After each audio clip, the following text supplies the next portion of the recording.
Hello student, मैं आशीष और आपको स्वागत करता हूं आपके अपने चैनल ज्ञान गांडी पे। और आज हम लोग चर्चा करने वाले हैं चैप्टर सेकेंड पॉलिनोमियल्स का सेकेंड पार्ट, जहां पे हम लोग कल देख चुके थे कि पॉलिनोमियल और पॉलिनोमियल्स के टाइप्स कितने होते हैं। तो आज हम लोग बात करते हैं वैल्यू ऑफ पॉलिनोमियल्स के बारे में। तो पॉलिनोमियल्स का वैल्यू क्या होता है? तो कहता है कि value of polynomial px at x equal to a। कहता है कि px का वैल्यू क्या होगा एट किस पे, तो x इक्वल a पर px का वैल्यू क्या होगा। अगर इसी पर अगर आप देखें तो आपका जो एग्जांपल दिया हुआ है कि px equal to x square plus 2x plus 6 then at px equal to 2 equal to what. तो p का जो वैल्यू है x बराबर क्या है 2। अगर p के जगह पे, अगर इस इक्वेशन में x के जगह पे अगर हम लोग 2 रख देंगे तो इसका वैल्यू क्या हो जाएगा, इसी को हम लोग बोलते हैं वैल्यू ऑफ पॉलिनोमियल। तो इसका देखेंगे कि अगर p को, अगर इस पॉलिनोमियल में x का वैल्यू अगर हम लोग 2 रखते हैं तो 2 का स्क्वायर हो जाएगा, 2 इंटू 2 हो जाएगा, प्लस में 6 हो जाएगा। फिर इसको हम लोग कैलकुलेट कर देंगे तो 2 का स्क्वायर 4 हो जाएगा, 2 क्रॉस 2 4 हो जाएगा, आप प्लस का 6 हो जाएगा, तो ये आपका 14 हो जाएगा। क्या हो जाएगा? 14 हो जाएगा। देन हम लोग बात करेंगे नेक्स्ट क्वेश्चन दिया हुआ है कि x square plus 5x plus 6 then at px equal to 5। तो px इक्वल टू 5 पे हम लोग को क्या होगा, इसको देखने के लिए आप सिंपली यहाँ देख सकते हैं, नहीं तो हम लोग यहाँ से सोल्व करते हैं।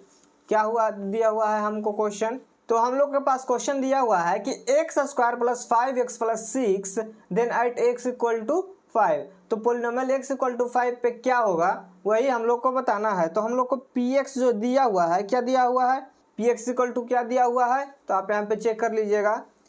px इक्वल टू आपको दिया हुआ है x square plus 5x plus 6 then x equal to दिया हुआ है कितना 5।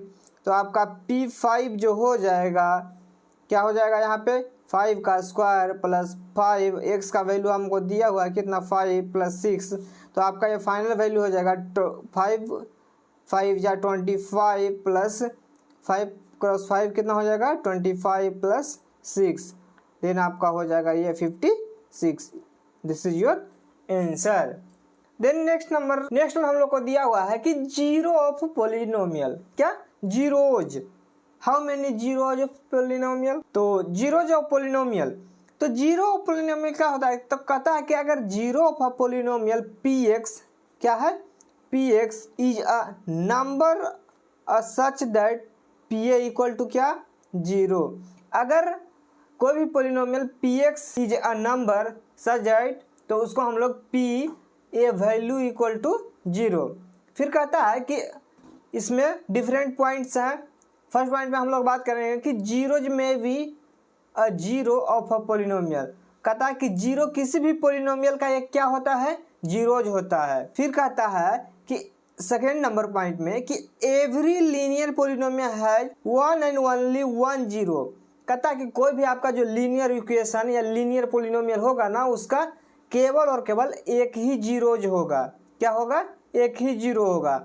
फिर नेक्स्ट है कि zero of a polynomial is, next है कि जीरोज ऑफ क्या है, zero of a polynomial is also called the root of the polynomial. कहता है कि किसी भी पॉलिनोमियल का अगर हम जीरोज फाइंड आउट करेंगे तो उसी को हम लोग रूट ऑफ पॉलिनोमियल भी बोलते हैं। तो जीरोज को हम लोग क्या बोलते हैं, रूट ऑफ पॉलिनोमियल भी बोलते हैं। फिर नेक्स्ट पॉइंट में आपका दिया हुआ है कि a non zero constant polynomial has no zeros. कोई भी नॉन जीरो कांस्टेंट पॉलिनोमियल के पास नॉन जीरो होगा। क्या होगा? तो नॉन जीरोज होगा, मतलब कोई भी जीरो नहीं होगा। जीरो मतलब आप क्या समझते हैं, किसी भी इक्वेशन का वो वैल्यू जो उसके अंदर है। फॉर एग्जाम्पल आप देख लीजिए कि x minus a equal to zero, तो इसमें एक जीरोज क्या हो जाएंगे, तो x इक्वल टू ए, तो ये जो a हो जाएगा ये आपका जीरोज हो जाएगा। क्या हो जाएगा? जीरोज। यानी कि सिंपली कि अगर हम लोग x के जगह पर वैल्यू रखें जिससे हमारा ये इक्वेशन क्या हो जाए, जीरो हो जाए उसको हम लोग जीरोज बोलते हैं या रूट बोलते हैं। क्या बोलते हैं? जीरोज या रूट। तो कोई भी पॉलिनोमियल में अगर वेरिएबल के स्थान पर कोई एक पॉइंट जिससे वो पूरा पॉलिनोमियल या पूरा इक्वेशन जीरो हो जाए उसको हम लोग जीरोज बोलते हैं। तो नेक्स्ट हम लोग बात करेंगे, कहता है कि एवरी रियल नंबर, क्या? Every real number is a zero of the zero polynomial. कहता है कि जो सभी रियल नंबर जो होता है ना, एवरी रियल नंबर, वो क्या होता है? जीरो जो होता है। क्या होता है? जीरो। किसका होता है? तो जीरो पॉलिनोमियल का। किसका होता है? तो जीरो पॉलिनोमियल का। तो आप हमेशा याद रखेंगे कि रियल नंबर जो होता है वो जीरो होता है। किसका होता है? तो जीरो पॉलिनोमियल का जीरो होता है। फिर नेक्स्ट पॉइंट में हम लोग को दिया हुआ है कि a polynomial can have more than one zero. कोई भी पॉलिनोमियल का एक और एक से ज़्यादा भी जीरोज हो सकते हैं। फॉर एग्जाम्पल क्वाड्रेटिक में आप चलिएगा तो आपका 2 होगा, लीनियर में जाइएगा तो आपका 1 होगा, देन टर्सरिक में जाइएगा तो 3 हो गया, क्वाड्रिक में जाइएगा तो 4 हो जाएगा। इसी प्रकार से आपका बढ़ते चला जाएगा।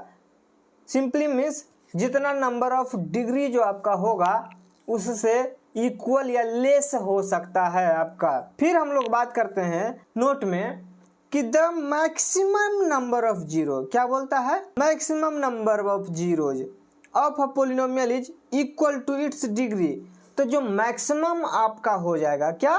तो मैक्सिमम मतलब ज़्यादा से ज़्यादा आपका जो जीरोज का वैल्यू होगा वो उतना ही होगा जितना आपका डिग्री हो। फॉर एग्जांपल आप देख सकते हैं कि आपके पास अगर, इसका हम लोग एग्जांपल देख रहे हैं कि आपके पास अगर मान लीजिए ये क्वाड्रेटिक इक्वेशन है, क्या है? या एक क्वाड्रेटिक इक्वेशन है, तो इसका मैक्सिमम 2 ही, इसका डिग्री क्या हो जाएगा? 2। तो इसका मैक्सिमम जो जीरोज आएंगे या मैक्सिमम जो रूट आएगा तो उसका मैक्सिमम जीरोज कितना होगा? 2 ही होगा। 2 से ज़्यादा इसमें जीरोज नहीं हो सकते हैं। तो आप हमेशा ध्यान रखिएगा कि कोई भी पॉलिनोमियल हो, कैसा भी पॉलिनोमियल हो, उसका जो मैक्सिमम नंबर ऑफ जीरो होगा वो उसके डिग्री के बराबर होगा। क्या होगा? मैक्सिमम नंबर ऑफ जीरो होगा वो डिग्री के बराबर होगा।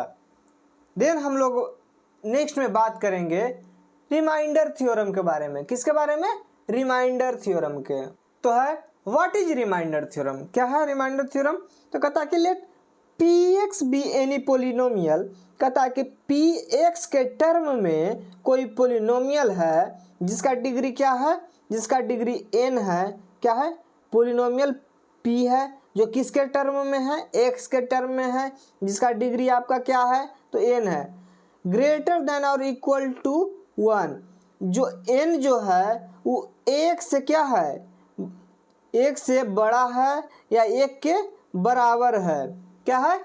n का वैल्यू 1 के बराबर या 1 से बड़ा होना चाहिए। And let a be any real number. और a जो होगा, क्या? a कोई भी रियल नंबर हो सकता है। फिर कहता है कि if px is divided by the linear polynomial. तो कहता है कि a अगर कोई आपका रियल नंबर है तो px को जो अगर हम डिवाइड करेंगे किसी linear polynomial x minus a से, किससे? x माइनस a से, तो आपका, तो फिर कहता है then the remainder of pa is, the remainder of pa। फिर कहता है कि आपका जो फॉर्मूला होता है वो dividend equal to divisor into quotient plus remainder. इसको आप VVI मार्क कर लीजिएगा। इससे आपको हमेशा एग्जाम में कोई ना कोई क्वेश्चन पूछा जा सकता है। क्या किया जा सकता है? क्वेश्चन पूछा जा सकता है। तो इसको आप लोग मार्क करके रख लीजिएगा। This is your important formulas. फिर नेक्स्ट बोलता है फैक्टर थ्योरम। क्या थ्योरम? Factor theorem. फैक्टर का सिंपली मीन्स क्या होता है? ब्रेक करना। क्या होता है? ब्रेक करना। फैक्टर का सिंपली मीनिंग क्या होता है? ब्रेक करना। तो हम लोग देखेंगे फैक्टर थ्योरम। तो फिर क्या है? Let q x be a polynomial. क्या है? तो क्यू एक्स एक पोलिनोमियल है जो कि क्या है, एक्स के टर्म में है। फिर कहता है जिसका डिग्री जो है n से, जिसका डिग्री n जो है एक से बड़ा या एक के बराबर हो, एंड a जो है क्या है, a जो है वो कोई भी रियल नंबर हो। क्या हो? ए कोई भी रियल नंबर हो। तो फिर कहता है कि x माइनस a जो हो जाएगा is a factor of q x. क्या हो जाएगा? क्यू एक्स का एक फैक्टर हो जाएगा। क्यू ए इक्वल टू क्या हो, 0 हो। और दूसरा है कि क्यू ए इक्वल टू अगर 0 हो if x minus a is a factor of q x. Next हम लोग का है कि द फैक्टराइजेशन, क्या, the factorization of quadratic polynomials. किसका? तो क्वाड्रेटिक पोलिनोमियल्स का फैक्टराइजेशन हम लोग देखेंगे। फर्स्ट मेथड क्या है, by splitting the middle term. जो मिडिल टर्म है आपका उसको स्प्लिट करके फैक्टराइजेशन फाइंड आउट करेंगे। तो ये तो हो गया आपका स्प्लिटिंग मेथड। तो स्प्लिटिंग मेथड क्या है, तो लेट अस सपोज, क्या, लेट अस सपोज कि a quadratic polynomial is x square plus l x plus m के फॉर्म का है, where l and m are constant, जहाँ पे एल और एम जो है कांस्टेंट है। तो now be split the middle term. तो हम कहते हैं कि हम मिडिल टर्म को जो है आपका, मिडिल टर्म क्या था आपका, l x as a x plus b x, so that a b equal to m, then and l x जो हो जाएगा a x plus b x. तो हम यहाँ पे x square plus l n plus m equal to x square plus a x plus b x plus a b. देन आप इस दोनों में से x को कॉमन कर लीजिएगा, तो आपका जो बच जाएगा वो क्या बच जाएगा, x को हम बाहर निकालेंगे। तो यहाँ पे x दो है, x क्रॉस x है, तो एक निकाल लेंगे तो हम लोग को यहाँ पे एक बच जाएगा। यहाँ इसमें a गुने x है, क्या है, a मल्टीप्लाई x है, तो वो था combine to each other. Then x को हम बाहर निकाल लेंगे तो यहाँ पे हम लोग को क्या बच जाएगा, सिंपली a बच जाएगा। सिमिलरली दोनों से ऐसे ही निकालेंगे तो यहाँ पे x और यहाँ पे b बच जाएगा। फिर दोनों में से ये इसको कॉमन, दोनों को पार्ट कॉमन करके हम लोग यहाँ कर देंगे। क्या कर देंगे, दोनों को कॉमन करके यहाँ कर देंगे। तो आपका बच जाएगा क्या, यहाँ पे x बच जाएगा, यहाँ पे क्या बच जाएगा, प्लस का b बच जाएगा। This is your answer. तो एग्जाम्पल के लिए हम लोग कुछ क्वेश्चन को देखेंगे। फर्स्ट नंबर क्वेश्चन आपको दिया हुआ है कि x square minus x plus minus 6 equal to 0। तो इसको स्प्लिट करने के लिए सबसे पहले जो हम लोग को करना होगा, तो क्या करना होगा, सबसे पहले हम लोग को करना होगा कि ये आपका जो 6 दिया हुआ है इसको पहले फैक्टर फॉर्म में ब्रेक कर लेंगे। क्या कर लेंगे, फैक्टर फॉर्म में ब्रेक कर लेंगे।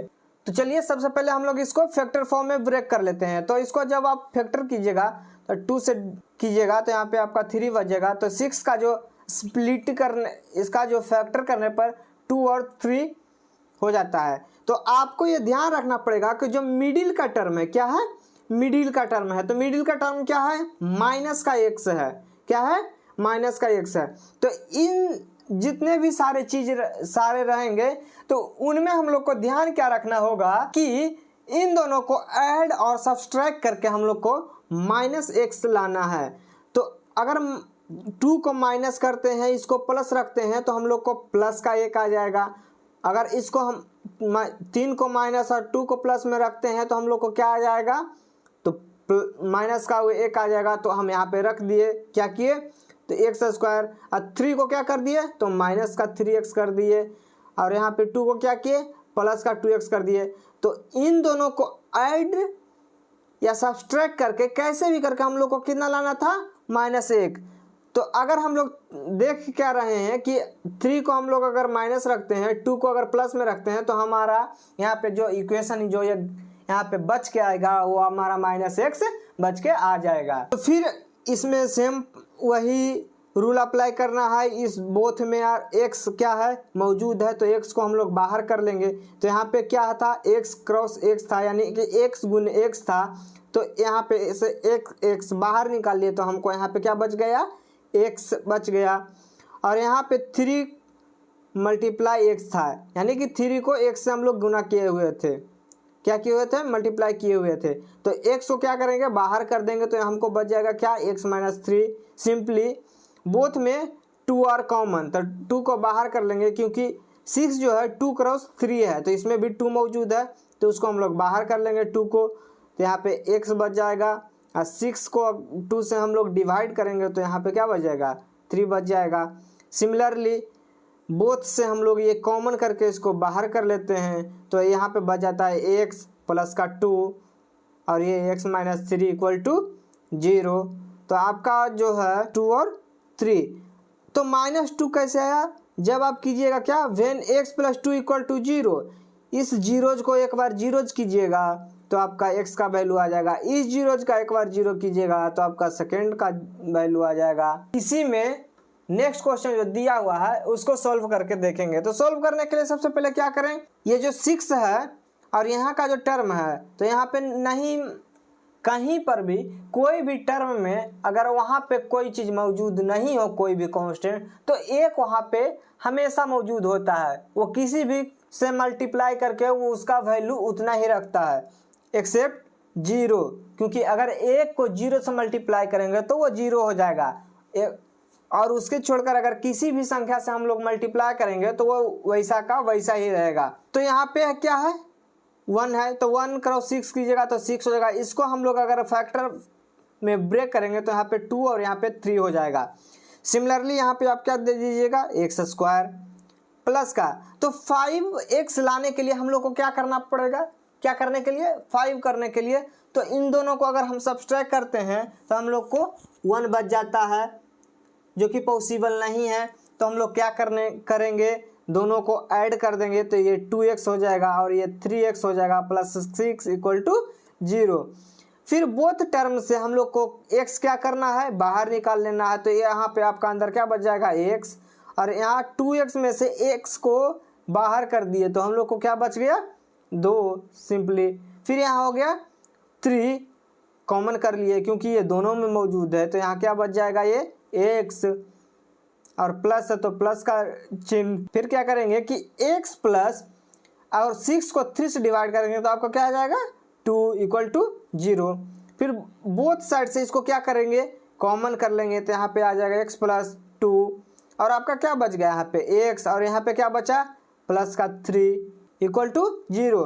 तो जीरोज फाइंड आउट करने के लिए हम लोग क्या करते हैं? When x plus 2 is equal to 0 then x equal to, ये टर्म इधर प्लस में है, ये उधर उस साइड जाएगा तो क्या हो जाएगा? ये माइनस हो जाएगा, तो ये क्या हो गया? -2। फिर वेन क्या? वेन x प्लस क्या था?